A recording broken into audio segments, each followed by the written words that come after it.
Hi అండి, అందరికీ నమస్కారం. నేను మీ వేణుగోపాల్ రెడ్డి. ఈరోజు మన లోకల్ న్యూస్లో ఏమేమి ఉన్నాయి ఇంపార్టెంట్ న్యూస్గా మనం గమనించినప్పుడు మొట్టమొదటిది వచ్చేసి ఈరోజు బాగా హల్చల్ చేసినటువంటి విషయం, ఈరోజు బాగా వార్తల్లో నలిగినటువంటి విషయం వచ్చేసి మల్లారెడ్డి, రాజశేఖర్ రెడ్డి, తీగల కృష్ణారెడ్డి వీళ్ళు ముగ్గురు పోయేసి చంద్రబాబు నాయుడుని కలిశారు. దీని యొక్క పరిణామాలు ఏ విధంగా ఉంటాయి, వీళ్ళు అసలు ఇక్కడికి ఎందుకు పోయి కలిశారు అనేటువంటిది ఒక వార్త అయితే ఈరోజు న్యూస్ పేపర్స్లో కానీ లేకపోతే యూట్యూబ్ ఛానల్స్లో కానీ బాగా చర్చ నడిచింది. ఎందుకంటే రేవంత్ అన్న తొడపాసం పెడుతూ ఉన్నాడు మల్లారెడ్డికి, రాజశేఖర రెడ్డికి.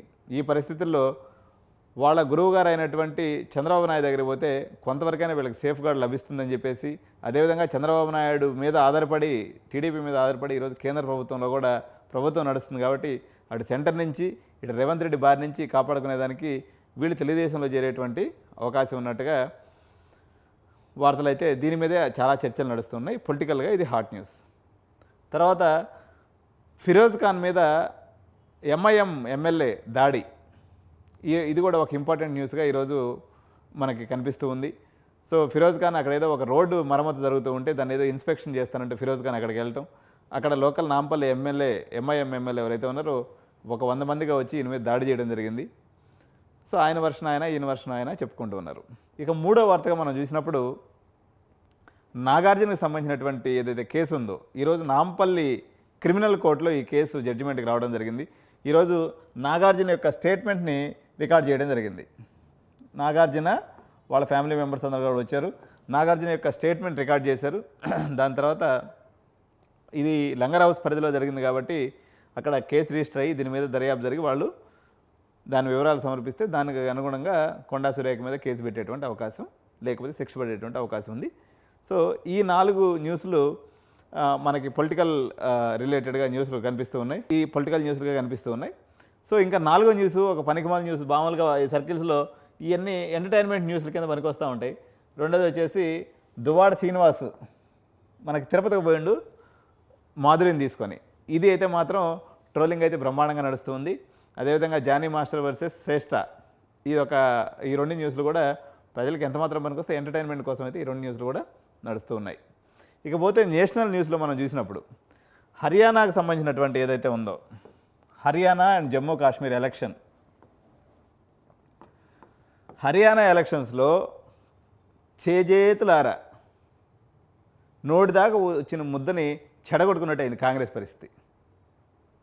ఓవర్ కాన్ఫిడెన్స్ పోయి 2 టైమ్స్ యాంటీ ఇన్కంబెన్సీ ఉంటుంది, ఖచ్చితంగా మనమే గెలిచేస్తామని చెప్పేసి వీళ్ళు ఇంటర్నల్గా పాలిటిక్స్ పెట్టుకొని మొత్తానికి సీఎం పీఠాన్ని బీజేపీకి అప్పచెప్పారు. అంటే కొంచెం అలర్ట్గా ఉన్నాయి. ఈరోజు మన ఆప్ అధినేత ఎవరైతే ఉన్నారో తను ఒక మాట చెప్తూ ఆయన కూడా ఇదే మాట అన్నాడు అనమాట, తినబోయే కంచంలో నుంచి అనవసరంగా మనం పోగొట్టుకున్నట్టు అయింది, ప్రతి ఎలక్షన్స్ని చాలా సీరియస్గా తీసుకోవాలి.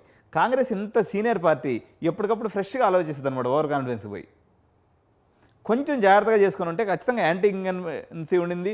అదేవిధంగా అగ్నివీర్ పథకం కింద, అదేవిధంగా రైతులకు సంబంధించినటువంటి సమస్యల మీద రకరకాల కారణాల వల్ల హర్యానా ప్రజలు బీజేపీ మీద తీవ్ర ఆగ్రహంతో ఉన్నారు.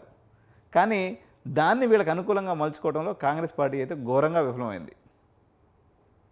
న్యాచురల్గా ఇప్పుడు వాళ్ళకి క్లీన్ స్వీప్ మెజారిటీతోటే హర్యానాలో బీజేపీ గవర్నమెంట్ హ్యాట్రిక్ కొట్టింది. అంటే ఇది 3rd టైం గవర్నమెంట్ ఫామ్ చేయబోతూ ఉందన్నమాట. 3rd టైం గవర్నమెంట్ ఫామ్ చేయబోతుంది. మంచి విక్టరీతో హర్యానాలో బీజేపీ గవర్నమెంట్ అయితే మనకి గవర్నమెంట్ ఫామ్ చేసింది. ఈ న్యూస్ అంతవరకే మనకి చాలు. తర్వాత తీసుకున్నప్పుడు జమ్మూ కాశ్మీర్ ఎలక్షన్స్లో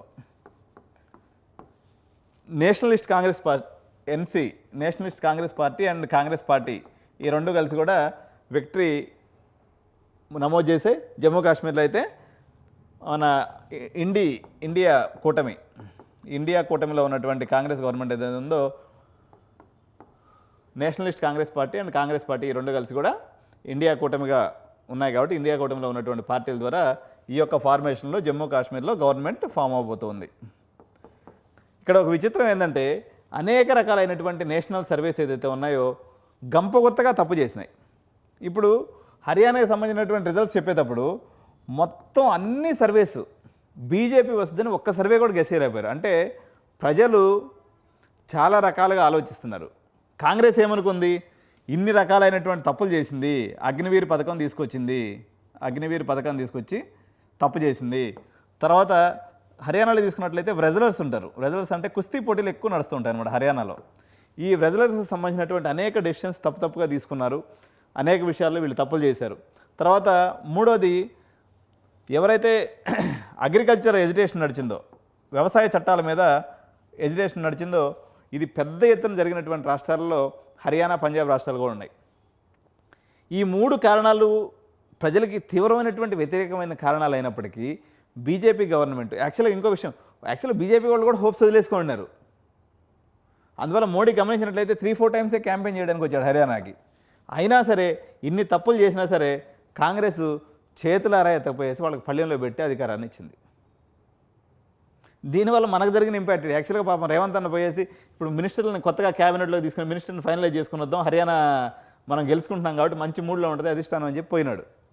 ఇక ఆడ ఓడిపోయేసరికి ఇప్పుడు ప్రజెంట్ అది మనకి ఏదైతే కొత్త 6 వేకెన్సీస్ ఉన్నాయి, మనకి తెలంగాణ క్యాబినెట్లో 6 వేకెన్సీస్ ఉన్నాయి. ఈ 6 వేకెన్సీస్ని అధిష్టానం అప్రూవల్ తీసుకొని నింపుకొని వద్దామని అనుకున్నాడు.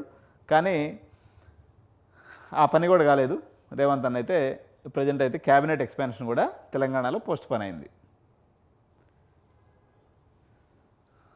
సో ఇది నేషనల్ న్యూస్ అండి. నేషనల్లో ప్రధానంగా ఇదే ఈరోజు న్యూస్గా ఉంది. ఇకపోతే ఇంటర్నేషనల్గా చూసుకున్నప్పుడు నిన్నటి వరకు బెంజమిన్ నెతన్యాహు, ఎవరైతే బెంజమిన్ నెతన్యాహు ఇజ్రాయెల్ ప్రధానమంత్రి ఉన్నాడు, అక్టోబర్ 7వ తారీఖుకి ఈ యొక్క ఇజ్రాయెల్ మీద హమాస్ దాడి చేయటం, ఇంటర్న్ రిటాలియేషన్లో భాగంగా ఇజ్రాయెల్ వచ్చేసి మళ్ళీ హమాస్ మీద దాడి చేయటం. హమాస్ మొత్తం మీద 40,000 మంది ప్రజలు చనిపోయారు, నిర్వీర్యం అయిపోయింది అనుకునేటువంటి టైంలో కూడా హమాసు, హిజ్బుల్లా, హైతీసు, అదేవిధంగా ఇరాన్ 4 పక్కల 4 భాగాలతో వీళ్ళు ఇజ్రాయెల్ అనేది పోరాడుతూ ఉంది. ఈరోజు ఏదో అద్భుతం జరిగిపోద్ది, చాలా ఇరాన్ న్యూక్లియర్ దాని మీద కానీ లేకపోతే ఆయిల్ రిజర్వ్స్ మీద కానీ ఈ యొక్క ఇజ్రాయెల్ ఏదైతే ఉందో ఐడిఎఫ్, ఇజ్రాయలీ డిఫెన్స్ ఫోర్స్ ఏదైతే ఉందో దాడులు జరుపుతాయని చెప్పేసి చాలామంది గెస్ చేశారు. కానీ అలాంటిది ఏం జరగలేదు. న్యాచురల్గా వాళ్ళు ఏంటంటే లెబనాన్లో బీరూట్ మీద దాడులు జరుగుతూ ఉన్నాయి, తీవ్రమైనటువంటి దాడులు. బీరూట్ ఏదైతే ఉందో, ఈ బీరూట్ నగరం ఏదైతే ఉందో లెబనాన్ యొక్క రాజధాని, దీని మీద మాత్రం సౌత్ లెబనాన్ మీద అదేవిధంగా ఈ బీరూట్ నగరం మీద కూడా మనకు దాడులు అనేవి ఉధృతంగా నడుస్తున్నాయి. ఇది నేషనల్ న్యూస్లో ప్రధానంగా భాగంగా ఉంది. సో ఏంటి ఈరోజు సంబంధించినటువంటి వార్తా విశేషాలు. కానీ కాంగ్రెస్ అయితే మాత్రం 100% మిస్టేక్ చేసింది. వీళ్ళు ఇంటర్నల్ కొట్లాట్లు కూడా ఏంటంటే కేసీఆర్ మీద ఉన్నటువంటి యాంటీ ఇంగన్మెన్సీ ఏదైతే ఉందో రేవంత్ రెడ్డి బరాబర్ పట్టుకున్నాడు.